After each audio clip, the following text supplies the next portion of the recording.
Chris Baughman. So I was a practicing veterinarian for about 19 years. I practiced in various areas of Missouri, mostly small towns, rural practices, mixed practice. Started doing a fair bit more small ruminant work, somewhere probably around 2010, 2011, a little bit. Did act as a state small ruminant specialist at Lincoln for about 2 years, and then taught some animal science and worked with the program for another couple of years.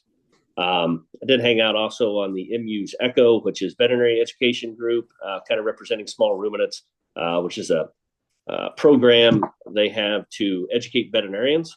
And so I hung out with a good group of veterinarians there to kind of help me learn as well. I went back to practice and currently work for my wife, mainly doing some small animal work about 3/4 of the time. I still teach a couple of classes in animal behavior and animal welfare each semester right now. And then I piddle at my farm and usually tear things up and create problems. Currently down to about 15 head of sheep.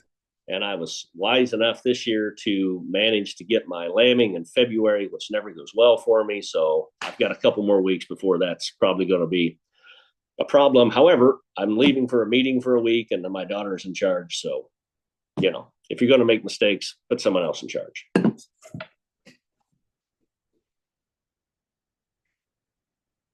then, do you need me to share screen again for you at some point? All right. Please. So as I try to work out all these nice new buttons they've added in, hopefully it will let us do that here in just a second. And, all right, should be in there. And if I can get to the appropriate screen. But I've done it long enough now that I had to do on my iPad and typing small, so now glasses are required. So, oops, it's not very happy with me once again. Let's see if we can get to the start. All right. Is that showing up for you now? Yes.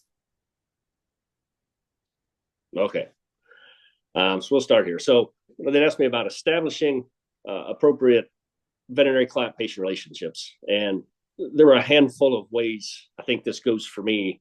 So some of these I'll try to put up some of the rationale as to why they're important, what some of the value is.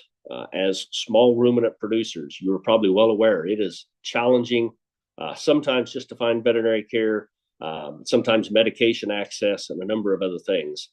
And so there are certainly benefits, but there are some challenges that come with it.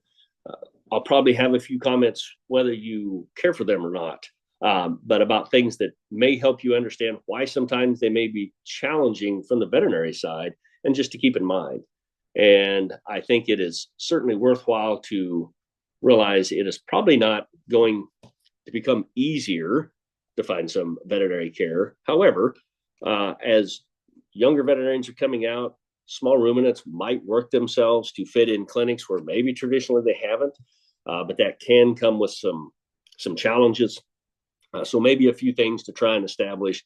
And if you have someone that's willing to work with you or willing to consider being your kind of veterinarian of record to do that work, that things to keep in mind or to figure out how that relationship may work for you.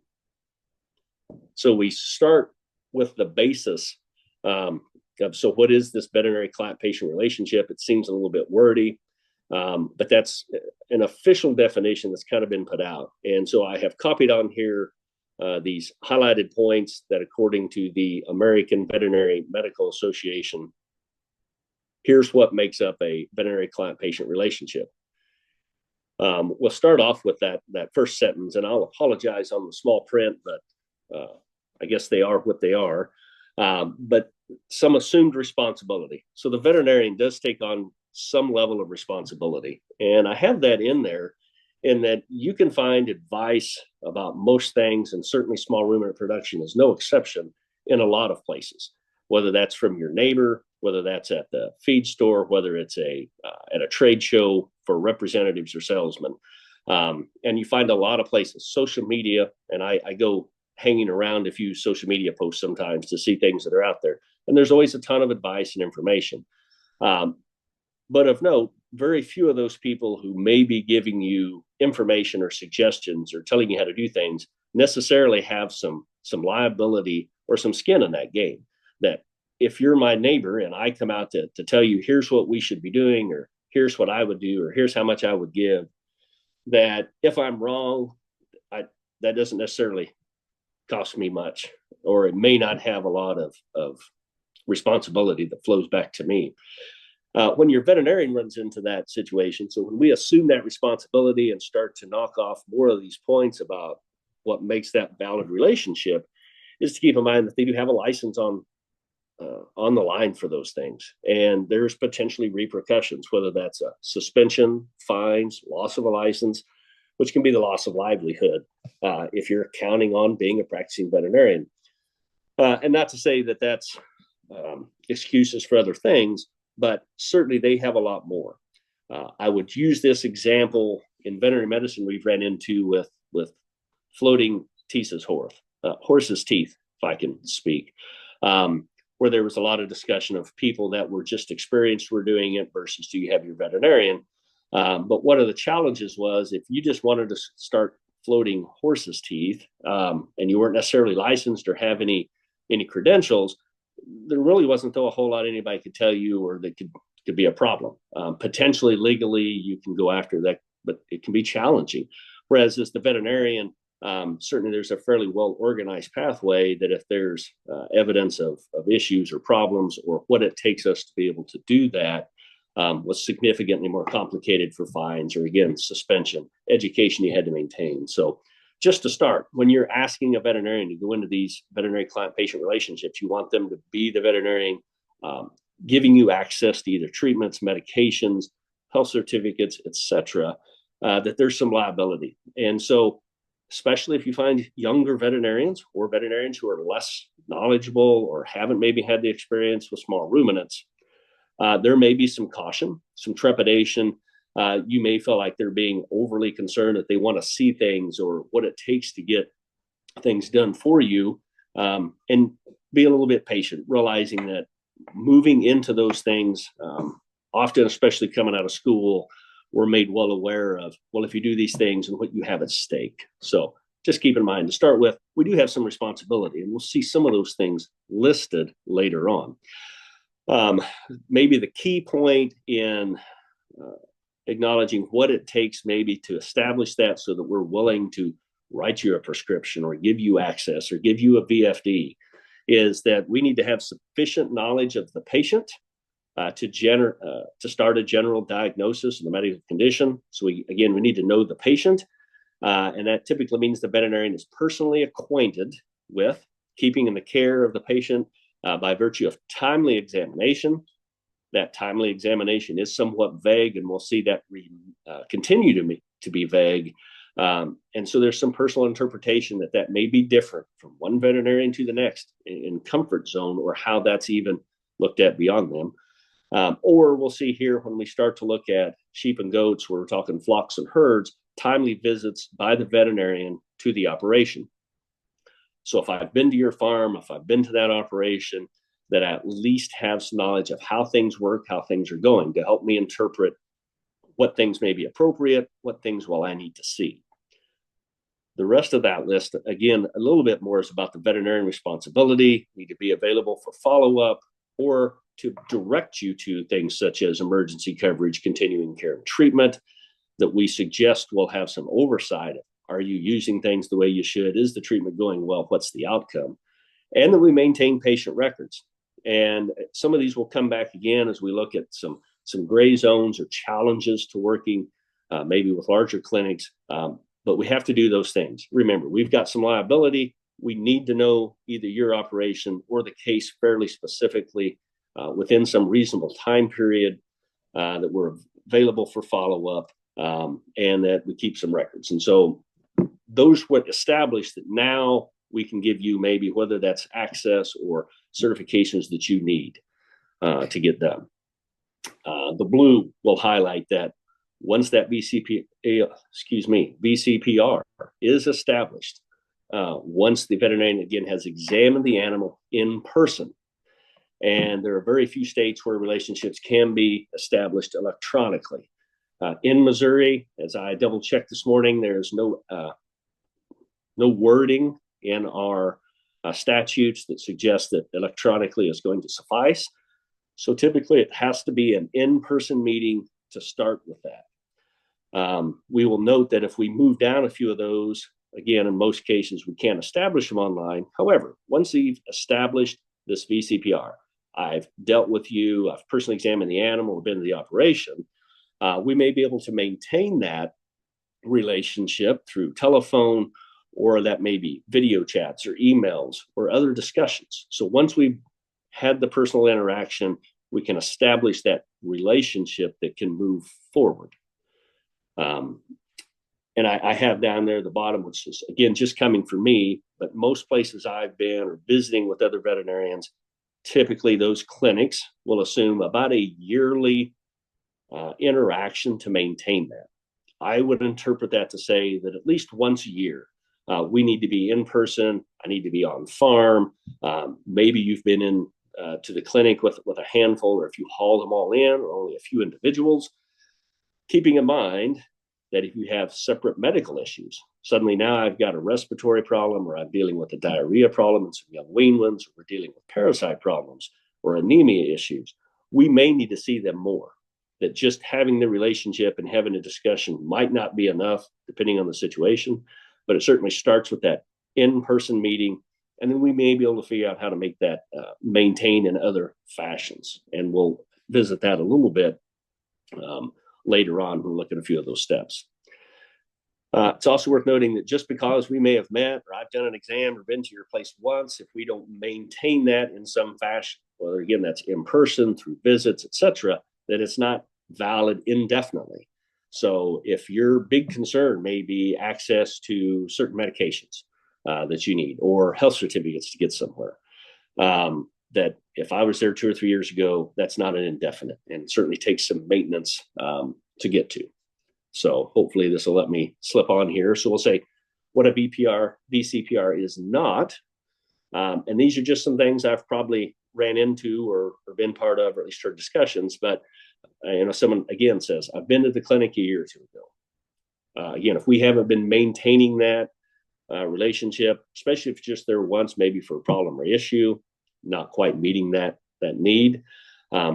My vet said it was fine, or I've talked to my vet. He said, can I pick up X? All right. If we're talking medications, especially here, probably the most common reason I'll see that one, again, to give you a prescription or a VFD, etc., is I need to be in that relationship of seeing the animal or know the operation. If another veterinarian was telling you, or if you can pick that up, suddenly now I've become a pharmacy. That's a whole separate licensing issue. And again, we really haven't met that need to make those things happen. Hey, you saw my sheep, my goats at the fair, the sale barn, the check-in. And again, we're probably not meeting that. What's the operation? What's the individuals? People in the friends and family, again, just because we were in or maybe talked about something. Again, a phone conversation, email or picture. I may act as a consultant, or you may be able to send something and I look at it, or we're having a discussion. But at that point, we still really haven't established a VCPR that I can start to make recommendations and actually direct treatment. The last one I have here, here's where we probably hit some gray zone, and it may depend on how specifically we want to read some of these discussions. But let's say another doctor from the clinic where I work was out last month. So Dr. Smith came out, looked at your animals, is your veterinarian of record, has started some procedures for you, and you're needing something, but Dr. Smith is on vacation.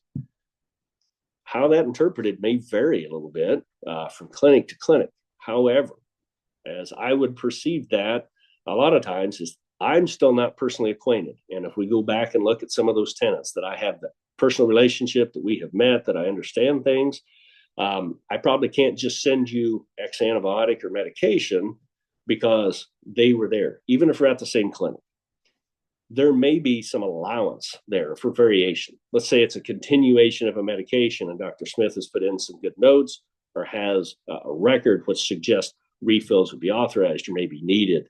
And those may allow some of that variance. Maybe we've had discussions to where we've been involved in that. But again, depending on the situation or maybe who the veterinarians you're working with are, just because you're established at a clinic you may not have a VCPR with every veterinarian in that clinic. So again, we'll talk later about establishing things up front, just some things I would certainly have, I think, in mind when I'm doing that. So I think with that, we're probably at a spot where we could do with question 1, Dr. Salinas. Okay, there you go.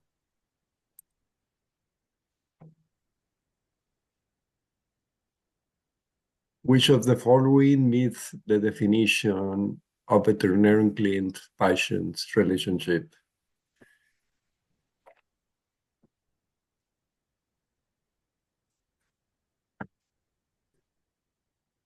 Okay, the people start answering. We have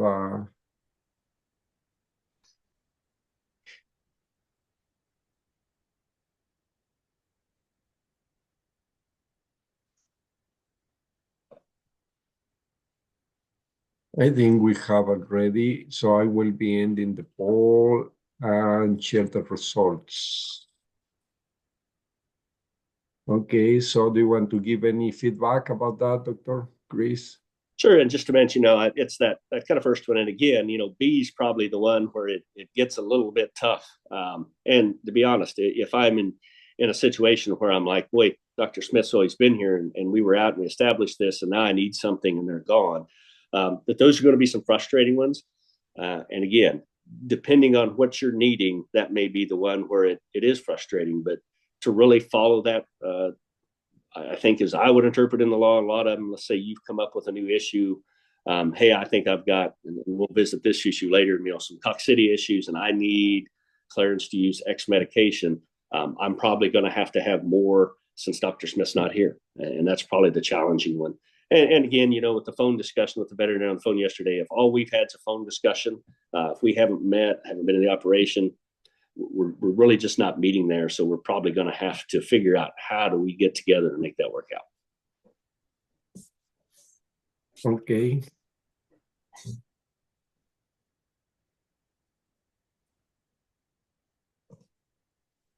Go ahead with your presentation. Okay. Sorry. I don't know. Let me see if I can get back here. All right. Can you pick that back up again? Yes. All right. Okay. So that's what is not. So some reasons, and these just be some of my thoughts or things we've run into as far as why would we need a VCPR. Could put a lot of things here together. The medication access is probably going to be one of the bigger ones for a number of people. We'd like to think if we do a good job, maybe we don't need many, but if you're small ruminant producers, you probably are already aware that there's not many medications that are out there for sheep and goats, and certainly not many that are labeled. And we'll spend some time talking about that extra label drug use, the ELDU that's on there. Of note, I'll let you know that as veterinarians, we don't get to control if a medication is prescription, how it's labeled, whether it's considered over the counter, etc. And as many of you, if you've been in the livestock industry for the last few years, have probably realized is pretty well they have taken all the over the counter antibiotic options away. Maybe a few options where you get into some oral things or in different medications, but mostly anymore, everything has pretty well become prescription or legend. So it requires a prescription. So you have to have a veterinarian involved. And again, with small ruminants, and we'll spend more time, that rarely is going to be labeled. And regardless of what that access is, if we start to use those medications, that's how it's not exactly set on that label. Legally, we should have a veterinarian involved to point that out. Sick patients, so certainly, oops, I can't help but touch my screen and now I'm going all the wrong ways. But if you need treatment issues, so whether that's you're having abortion problems that we need to try and figure out, or you need someone to look at some treatments for respiratory disease, or you're having diarrhea problems, or whatever that may be, or skin lesions. Necropsies, pathology reports, I'll mention that again later, I think are vastly underutilized. Certainly just traditional veterinary care as we may seek it would be one of those reasons. And if we can establish that up front, it may make those things easier to get scheduled and done. But additionally, maybe working either as a liaison with other professionals or specialists. So if you have a very challenging issue that's out there and we need to look at talking to specialists, sometimes to work between those, having your veterinarian there to help maybe interpret some of those results. So if you've had a few animals that have died and we're trying to figure out why, we want to have a pathologist involved trying to get answers, helping you to work between some of those things, I think certainly has some value. Health management practices. You may find that you are more well-versed in small ruminant management and production than a veterinarian you may find. However, they may have some unique situations that help them to be of benefit. And we'll look at a few of those again later, but whether that's deciding on vaccine protocols that make sense or doing disease surveillance, or maybe just what's the current welfare or handling recommendations that are out there. So maybe you've been in the livestock industry for a few decades. Recommendations of low stress handling. I'll tell you, welfare auditing is not going anywhere. We see continued increases in auditing that's occurring. And eventually that will probably trickle down to on-farm, but even in some of those things, we may have some opportunity or access that we can look at. And then assisting with media information or social media, especially Dr. Google and Facebook. Again, there's a lot of groups, there's a lot of information. Certainly not a bad place to go. You can sometimes find good recommendations or ideas, but I would really recommend if you have someone you could work with to run some of those ideas past, that occasionally there can certainly be some benefits to having just a medical or perspective or an outside viewpoint. And then some goodwill and familiarity we'll talk about a little bit, that it is a service industry. And so, keep in mind, if the only time veterinarians will see you will be in times of emergency or crisis, the willingness to maybe try to fit some of those things in. If I've got a client that I have a good relationship with, I've established a VCPR, it may make a difference. And if I've got to make decisions today, I can only do so many things. How do I work that in? So I think all of those can potentially provide some benefit. I think, Dr. Salinas, my second question probably relates back to even the last slides we did first. So if you want to go ahead and do that one before I get anybody too lost, probably wouldn't be a bad time. Okay, the second question. Okay, how often is typically recommends a veterinarian visit your operation to keep a VCPR valid?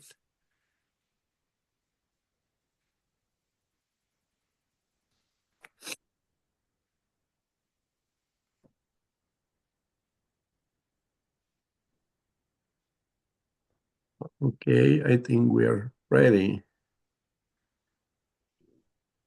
Okay, can you see the results?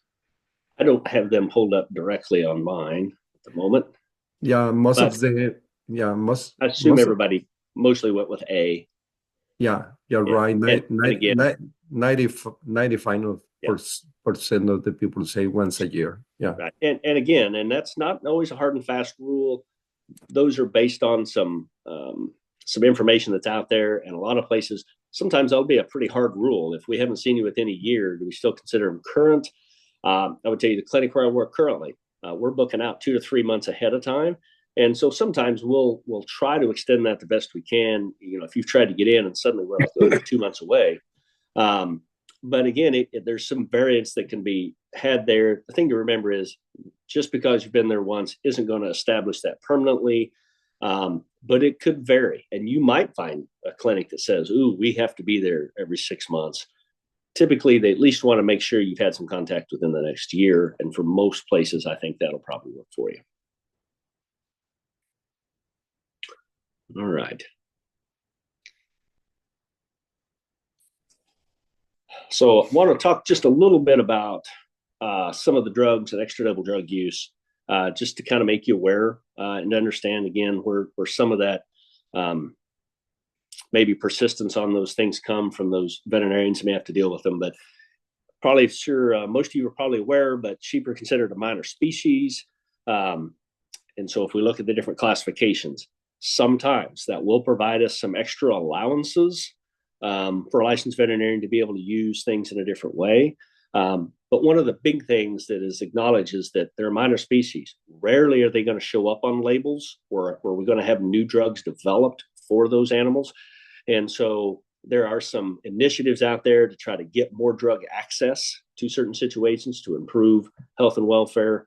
But it does change when we go to have to do things in an extra label manner. It starts to change some of the things we have to watch with antibiotics. So we'll spend a little time talking about extra label drug use. A lot of times it's just called off label. Hey, we're going to use that off label.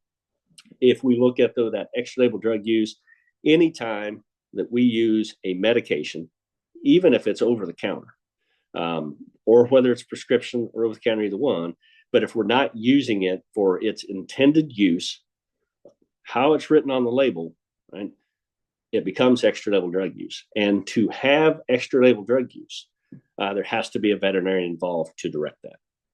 So there's a list there of mainly 3 bullet points that are saying what constitutes that changing. And then the last one, kind of what's that consequence. But if we're going to use it in a species that's not listed, then it becomes extra label drug use. And again, it is hard to find a lot of antibiotics or dewormers or other products that may list sheep or goats on the label that we may use regularly. And we'll look at some specific examples of those coming up in a couple of slides. If we use that antibiotic for an indication that's not on the label, hey, so for this one, I'd say like tetracycline. Hey, we know X may be on the label for tetracycline. And so in the cattle industry, you might see it's labeled for some respiratory disease, but I know it works good in this other issue. Again, it's not on the label. That becomes an extra label use. It's supposed to be a veterinarian in there addressing how that should be used.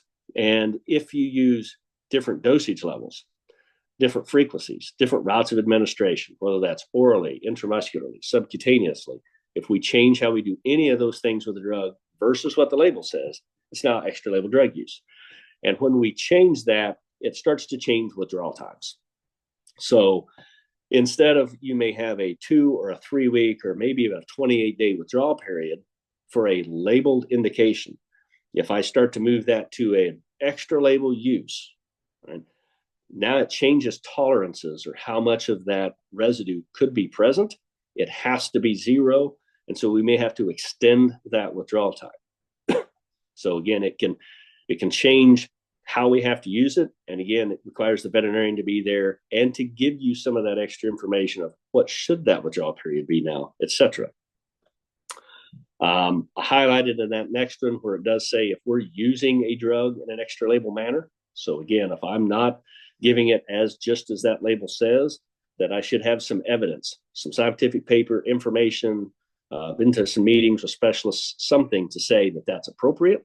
And then they have to have this conservative estimate of drug residues. And that's where it can get, again, a little bit different and sometimes confusing. But again, anytime we change or not following exactly what's on the label, whether that's species, the indication of why to use it, or the dose levels. And, I think dewormers are probably the good example here. A lot of those dosage levels we do not necessarily follow when we're using them in practice. That's now extra label use. And in theory, would be illegal to do without a veterinarian helping to direct that. So as we move on here, Dr. Salinas, I think that would be a good time for question 3. Okay, I will look for question 3. Where are the polls? I cannot see them. Let me. Okay, probably because this. Okay, 3. There you go. Changing width of the following about how prescription modification is used, results in that usage becoming extra label drug use.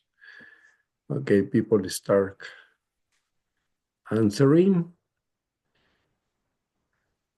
We have 25% of the people answer already, 41, 45, 50%, 70, 75.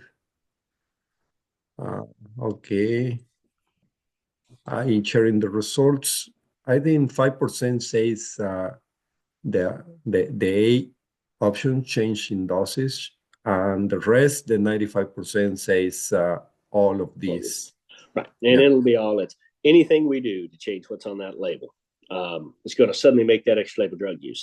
And from that, you may have the question and say, well, I've been using those for years, or we know, what our experience has been in the past, or we've had them done, or et cetera. But more than likely, the government's not coming after you because they found out that you use Cydectin at 2.5 or 3 times the label dose. But in theory, you're supposed to have the veterinarian involved in there. And probably where that's going to become more of an issue in dealing, and as we look at this VCPR, it's if you're needing access to some of those things and they require prescriptions, is your veterinarian's going to want to make sure that they've dotted all the I's and crossed their T's. That again, it's that liability. And while it is probably unlikely that they're going to go out and look for one producer out of hundreds and thousands of those that may be using a drug, did you use this exactly right? But finding one veterinarian with a prescription out there, or something that may not be done quite right, or that they can follow up on, is more likely. So again, maybe not things that have terrible repercussions that are going to be common. But again, if you're working with your veterinarian, they may be a little more of a stickler about what we're doing with a few of those things, because there is some legal information out there requiring how that use works for us. And so one of the examples we'd have here, if you've dealt with coccidia, and if you haven't dealt with coccidia and you're a small ruminant producer, great job. Just start. But sooner or later, often we deal with those in kids or lambs. And certainly there are a couple of products that go in feed that can be out there to be helpful, but occasionally you're still going to run into some issues. Sometimes they can be pretty challenging issues. But let's say if we run into a coccidia problem, your veterinarian is out and they have looked at a couple of animals, they checked the fecal, and sometimes I'll tell you that's not even always clear. We see a high level coccidia, we're pretty comfortable you have a coccidia problem, and they say, man, we've got to treat all these animals. We're going to do it as a drinking water treatment. So if we find cord at your local farm store, or if the vet clinic carries it, or you're going to order it online, notice nowhere on here are you going to find a sheep and goat label. So we've changed species. That means this one's already going to be an extra label drug use. If I go over to that 5-day treatment, you say, well, hey, they're all ruminants. Maybe it'll be similar to cattle. They're going to recommend here, I'm doing this at 10 milligrams per kilogram. I can tell you that's not the dose that I'm going to recommend you treat your animals with. So again, a second thing we're changing that's going to make this an extra label. We're not going to use this label as it's been approved by the FDA. So we're going to have to look at this as extra label drug use. As the veterinarian, then I have to, one, tell you, okay, this withdrawal time, and again, this one's a little blurry, but you can see a residue warnings. Hopefully if yours pulls up, maybe a little bigger than mine, but withdrawal 24 hours before slaughter. That may need to be changed because we're now using that in a different manner. I'm going to tell you, I'm going to use that at a higher concentration. My treatment might be 5 days, might be more. I need to also forewarn you, hey, this could result in some polio and encephalomalacia if we need to watch for. So again, we're changing a number of things. This is an approved human or animal drug, so we have some clearance to use it, but we're going to use it differently than it is. And then we have to change some of the residue and concern warnings that would go with it. So if we look at some of the requirements for that, again, only a licensed veterinarian with a valid VCPR can prescribe a drug in an extra label manner. And again, most all the drugs now are all going to be legend, require a prescription anyway. And certainly in small ruminants, you're going to find very few of those labeled for you. So you're going to need the veterinarian involved just to get that access to be able to use them. And it does note it would be illegal to use one without that supervision. Probably unlikely that they'll come find you, but again, that's certainly how it's written up. We can only use human or FDA-approved drugs. Whether they were over the counter when those were more available or not, extra label manner requires that. We will also, I'd like to mention there, that second orange line, things that are pesticides, which are approved by the EPA, not the FDA, may not be used in an extra label manner. So if your livestock guardian dog or your working herding dog, maybe you're familiar, you've used Frontline before. If you use the fine print on Frontline for fleas and ticks, that is an EPA product. So I cannot give you any recommendation to use that in any other means other than exactly what the label says. So it'd be illegal for me to try to use that in an extra label manner because that does not apply to EPA. The other one that I run in occasionally too is silence. for lice. It's got a cattle label on it for treating animals, sometimes the environment. But if you're concerned about some of those lice or mite issues, that is an EPA product. And I cannot recommend for you to use that in any other fashion. I cannot recommend for you to use that on your sheep or goats because it's an EPA. And the EPA does not allow drugs to be used in anything that doesn't meet exactly how the label is. So again, it may limit some of the access that you might want to be getting or how you could use that. It's also the point where I'd mentioned that drugs used in feed. So if we're putting an antibiotic specifically, which probably should say more closely, in feed, those are considered veterinary feed directives. And a lot of these changes came out about 4 or 5 years ago, looking at VFDs. A lot of antibiotics put in feed, maybe for some performance and improvement, which is no longer allowed. And VFDs, so feed antibiotics, do not have an extra label option. We cannot use those in an extra label manner. They are not prescriptions. While they may function very similarly, they don't meet quite the same. They're considered different. So a veterinary feed directive or VFD is not the same as a prescription. And we'll look at some of those technicalities that change that coming up, I think, in the next slide. I did note down there that MUMS, which is the Minor Use, Minor Species Act, actually may give you a slight exemption to that. Again, because small ruminants are a minor species and are just underrepresented in new drug development and use, there are some allowances. There are some extra hoops to jump through here. I'd also note that at one time, writing one of those in an extra label manner was brought up. At that time, some of the government regulation looked at that and said, we know some of these may not be quite legal, but we're going to kind of choose to not enforce that. And just note, your veterinarian may not be comfortable with that they're going to say, yeah, that's not quite how you should do it, but we're going to overlook it.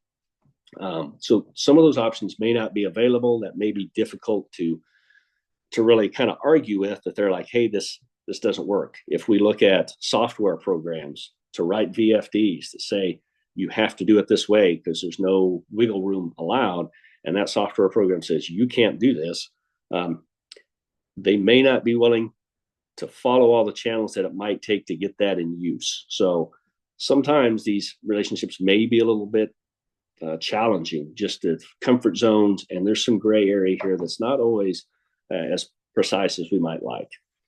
And the last one is just of note that the use of extra label drug use is only for therapeutic purposes, or where suffering and death may result. This is not used for performance or increasing production. If you have done much reproductive work and done some synchronizing, if you've used Lutalice or GnRH, Estromate, there is no label on there that's got sheep or goat usually listed anywhere. And if we say, well, how would that work? Can we use that in an extra label manner? Really, according to the law, no. That we're not providing a therapeutic use, that trying to synchronize animals or breed them out of season isn't considered therapeutic or suffering and death. Are there use for that process? Certainly. I think a lot of them have been, but just one of those things. If you're working with a veterinarian, again, maybe part of your problem is getting access to some of those, or wanting to use some of these more specific reproductive protocols. It might be something that's a little bit of a hiccup in the relationship of, are they willing to participate or sign up to use that? And again, the likelihood of that becoming a significant repercussion is probably low, but it's out there. And again, that may change some interactions for you. So just kind of be aware that those are out. So just to kind of compare a little bit with VFDs, so to kind of make sure we've got that point, and sorry, we're just going to hammer on that a little more, but a VFD, or veterinary feed directive, a VFD is a drug intended for use in animal feeds, and such use of the VFD drug is permitted only under the professional supervision of a licensed veterinarian, and there is no extra label use. We can't go off what that label is. So I found there are a few that have small ruminant labels. I found pulled this one up today as an example for sheep, epoxytetracycline hydrochloride. It's a type A medicated feed from Fibro Animal Health, and it is labeled for the treatment of bacterial enteritis caused by E. coli and bacterial pneumonia caused by Pasteurella multocida that's susceptible to oxytetracycline. So if we were using this, we would need pretty good evidence that we believe we have bacterial enteritis caused by E. coli. Maybe that's a fecal culture, maybe based on exam or past testing, or that we've got pneumonia and that it happens to be Pasteurella. We don't think there's a viral. We don't think it's mycoplasma. We don't think there's some other things that we feel pretty comfortable it's a susceptible Pasteurella. Could we know that if we haven't done some testing or culturing? So again, that's a fairly narrow label. 10 milligrams per pound of body weight for 7 to 14 days, 5-day slaughter. Mums might give us some option to get off of there, but as a rule, we can't go off of that. So maybe you are having abortion issues and you've heard that, hey, this could be Campylobacter. This product, we couldn't use that. We don't get that extra label use to say, hey, in the past, we've seen where oxytetracycline might help if I've got Campylobacter abortion. And again, there might be some ways to get around those, but they can be a little convoluted. We may have to get some approvals to maybe some very specific statements. So as a rule, we just can't use that one off label and do anything different. If we compare that to a prescription or legend drug, right? A legend drug is just one which under federal law is required prior to being distributed. So it can be made, but before we can send it out to producers, it has to have a label saying caution. Federal law restricts this drug to use on the order or by a licensed veterinarian. So this would be any of those we see listed would be now legend type drugs, penicillin, tetracycline, ceftiofur, sulfosphoraphenocal, and the list goes on. However, being a prescription drug does give us the option to use that in an extra label manner. Just because it's not on the label, if we have reason and evidence to say that that should work, we could do that. So LA200 or liquamycin, which is an oxytetracycline here, you look on that label, nowhere on there will it say sheep, nowhere on it will say goat, nowhere on it will it talk about treating on this drug in this label for use against abortion. But if we're concerned that maybe it fits in your situation, we can do the injectable option as extra label drug use. So your veterinarian can say, no problem, we'll get this. It's not on the label, but here's how we're going to use it. We're going to address this 28 days prior to slaughter. We're probably going to adjust that. That's not going to be. You're going to have to probably keep those animals longer. We may give it at a different dose range or different frequency. We get options to change what we'll do with there versus tetracycline on the left as a VFD. We don't really get those options to change. So kind of in summary, veterinary feed directives just assume no extra label drug use, only what's labeled on there will they be allowed. Injectable or these prescription legend type drugs, some may be oral. We get some allowances to vary those and to use those in different situations. All right, let me see here. So before we get on to that, I think it's good time for the last question. Question number 4, Dr. Slings. Okay, there we go. Which of the following is not true in regards?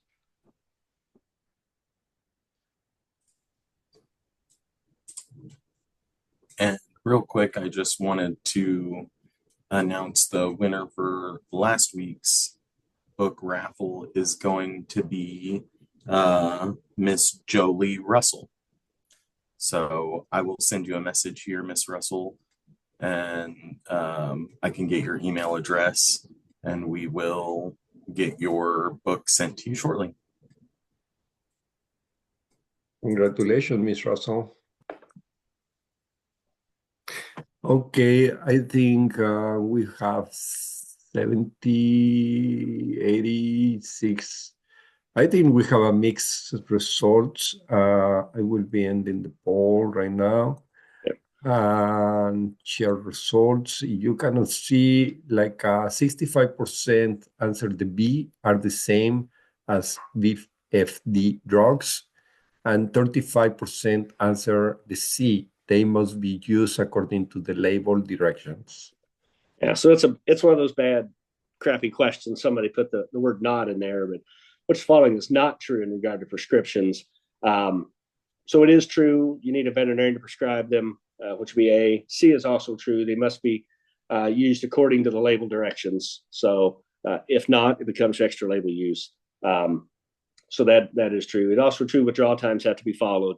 It's not true. VFDs and prescriptions are not the same. So that one's just, again, noting that prescription drugs, VFDs aren't the same. Your experience with them may be very similar, but at the end of the day, there's some small differences, the big of which is that extra daily use we just don't get an option for usually. So B is the one that's not the same. Okay, thank you. So I'll move through a few of these, and really there's some big points. Some of this slide you may not be that interested in, but maybe to give you some perspective of why is it difficult to get a VCPR? Why is it difficult to find veterinarians? Why is it so darn expensive? I will tell you, as a small ruminant producer, the economic margins aren't always huge, and it can seem pricey, especially if we get into visits. And so how do we set up relationships to try to be efficient and yet provide good care and make sure we're keeping appropriate oversights and doing things well? So a few things to keep in mind. One, not all situations are emergencies. And so, again, if you're working with sick and disease treatments, I guess that was what I'm saying is that conversation and having your veterinarian involved may be helpful to figure out what things need to be seen immediately, what things can we kind of work through, and then sometimes kind of set up what's our plan going to be from an economic standpoint. For expense things, just to keep in mind, so I got some of these kind of published out recently. My wife had found, we talked about it a little bit, but for an average veterinary clinic currently, and I stayed on the low conservative end, some are certainly higher, but most estimates say to keep a clinic open costs somewhere between $8 and $15 a minute. And about usually the recommended estimate for that is to try to about 40 or so to 45% of that should be labor costs. And so doctors are about 20 to 25% of that, and lay staff being 18 to 22. So labor is 40%. It's not hard, fast. That's just things you have to pay your people to be there. And so if we get an idea, if we go somewhere in the conservative low end of that at $10 a minute, just kind of imagine that if we've got a half-hour appointment or 30 minutes, there's $300 of time to keep that clinic open during that period. And that's kind of tough. And if we put that into the economics of small ruminant production, sometimes those numbers get tough to put together. How do we make those things work? So I think a little bit of you've got to work and find someone to establish that relationship to see how to work and kind of be aware of what some of those constraints may be. And some of that may be windshield time. If you're wanting me to come to the farm, what's that going to cost if you're even fairly close and 15 minutes away? And it's not all just money discussions, and we don't want it to become those, but yet usually they still come back around. So, sometimes too, if you're having emergencies or what you think are urgent needs and it seems difficult to get those worked in, it is challenging. If we're going to leave a half-hour spot open in case an emergency would come up, how do we make that time? How do we pay for those things to be open? Excuse me. So just some things to have in mind that it's unfortunately getting, and probably always has been, but there's always some expense. And so sometimes those can be difficult. So again, get those things kind of figured out or try to develop those relationships. And after hours emergency care is getting challenging. Fewer people doing it. To be honest, the mental fatigue is usually the worst. It's just being on call or having to be tied to that phone for questions. And so we're probably going to see some of those challenges increase and probably fewer people doing them. So trying to find ways to get ahead of those, I think, is going to certainly be in our best interest. And when you're establishing care, looking for it, try to find a relationship, try to establish your VCPR before you need it. And some things to keep in mind. Are you more of a pet or a production situation? I think for a lot of small ruminant practitioners that are getting in small numbers, it's more of a pet mentality thought that we're going to have more concern. I know Dr. Salinas has been to several meetings, probably where I've been, but we'll hear a lot of large producers talking about with parasites, getting through the sweat or getting through the parasite resistance and disease issues. And sometimes a certain number of them just aren't going to survive, or what can we do to treat them? And I don't know that works for everybody necessarily, that we may not be willing to let some animals that might perish, and that may be the natural part, but we'd like to treat those even if it's not economically viable. If we're talking about economics of veterinary visits, if you've got a dystocia and need a cesarean, that ewe is going to going to die if she doesn't get that and she can't get those fetuses out. Is that something that we're going to treat that individual? Absolutely. And we're going to try to set that up and have that available. Or is this a production where we may say, yeah, we may lose those lambs. We'll address that first thing tomorrow. So just kind of seeing, does that work in the clinic? What is kind of your goal? Kind of know those things and establishing those. What kind of opportunities are out there? What are some of those costs going to be? What are the expectations? Getting into some of those arrangements, as well as things like facilities. Do you have a facility available? Can you get animals restrained and caught? I'll note, I think it's pretty established now, not certainly when I started in practice. You shouldn't probably expect your veterinarian to capture the animal. It should be restrained and caught in some fashion. If they're down in the field, slide a rope, have them tied somewhere just in case, because sometimes I show up, it's a new stimulus, something they're not used to. They may get up. If you need capture assistance, if you can't get them caught, you just need to make sure that the clinic and the veterinarian know that before they show up. That may be part of it, whether that's from time management or things we may have to have there. Transportation. Does that clinic have a haul-in option? Do you have the ability to haul your animals? If you've got a pickup bed, you can put a large dog crate in. Will cover a lot of small ruminants. If you can put stock racks on, do you have a little trailer? Doesn't have to be a stock trailer, but you can build a small pen in.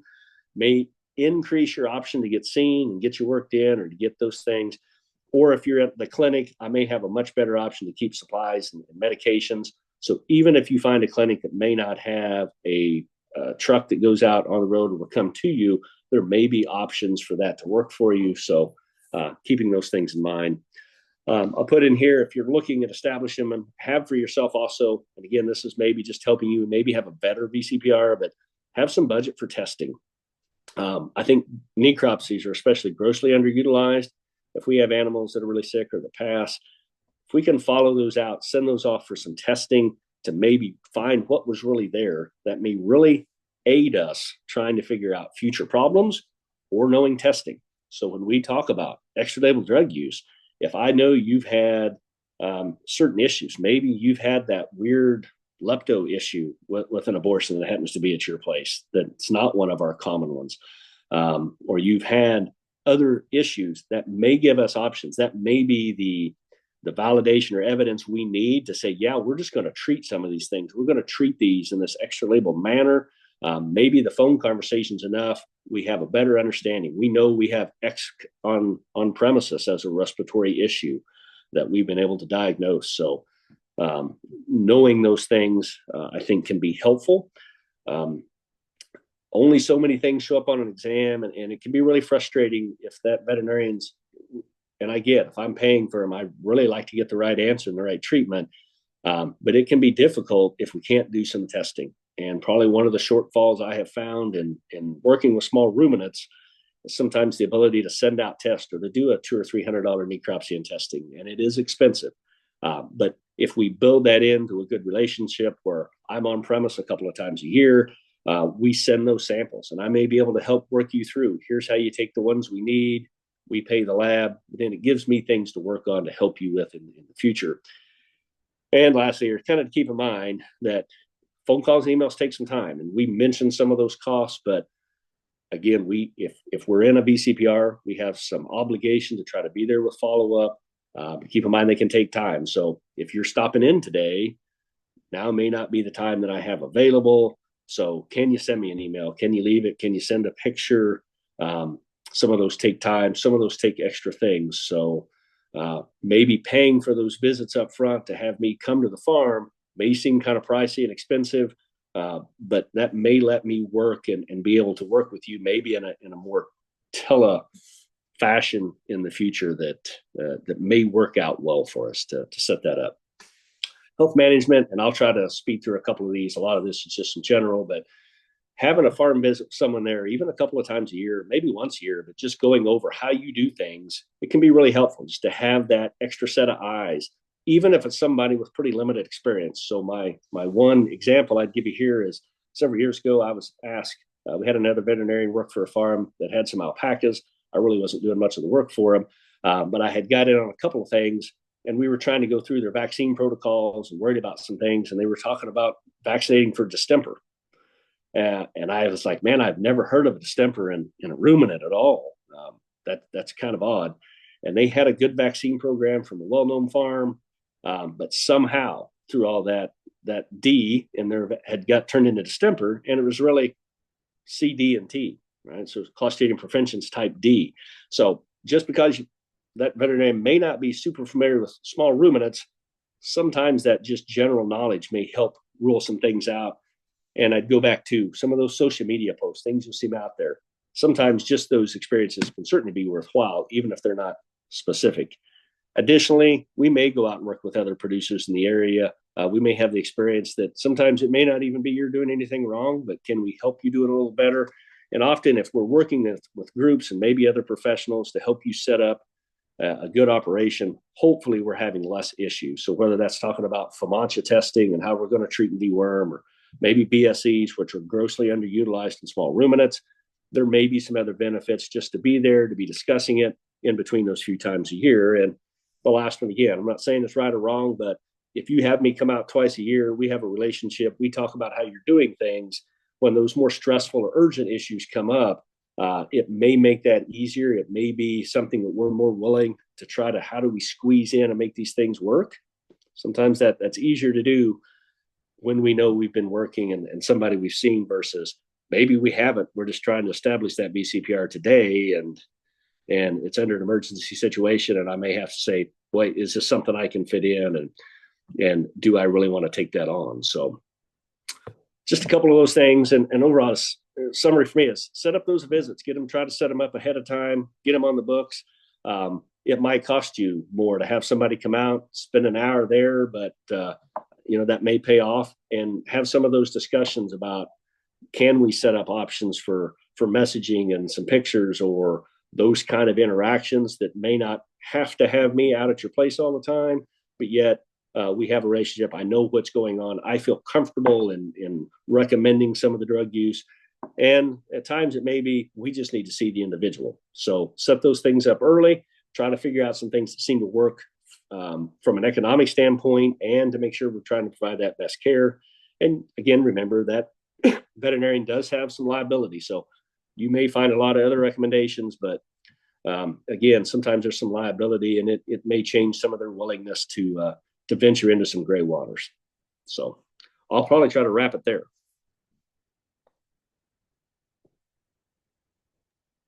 Okay, Chris, I think we are over time, but I think it's so informative, your presentation. If you want to stop sharing, and I'm working on it. Yeah, thank you. And I think you are still sharing. Yeah, Okay. it's making me hit a button here. Yeah. Okay, good. All right. And so we are. Thank you for your time. I think was very informative. I have heard you several times, but I think this one was very good. And so, how to get a veterinarian, Chris? Sometimes. So also, the mom says cookies help as well. My vet loves farm visits to my place because her cookies. Yeah. And if you find the right veterinarians too, like the farm visit things can be good, but if you can schedule that in the time, I'd love farm visits. You get out when, especially if the weather's nice, to get out to see the animals, be on farm, can be a really good part. Hopefully, again, a lot of times if you establish those things and get those relationships built, it can kind of make the rest of those things easier to work through, and then you're just prepared and you're not scrambling last minute trying to do those. So yeah, it's not going to probably get any easier to find. We had one question from Amanda Taylor. If a veterinarian switches clinics, does that end your VCPR with them? My interpretation, we know that if the veterinarian at least has that experience in there, that they should still be able to treat and go through there. And again, you may find some variances. There's some gray zone here, and there's some areas that are left for interpretation, and that makes for confusion. So if you know they're switching, you need to talk to them. My point would be, what I can do through different clinics may be different. But the veterinarian's ability to still treat or work for you, or to have your relationship to maybe authorize prescriptions, should not change.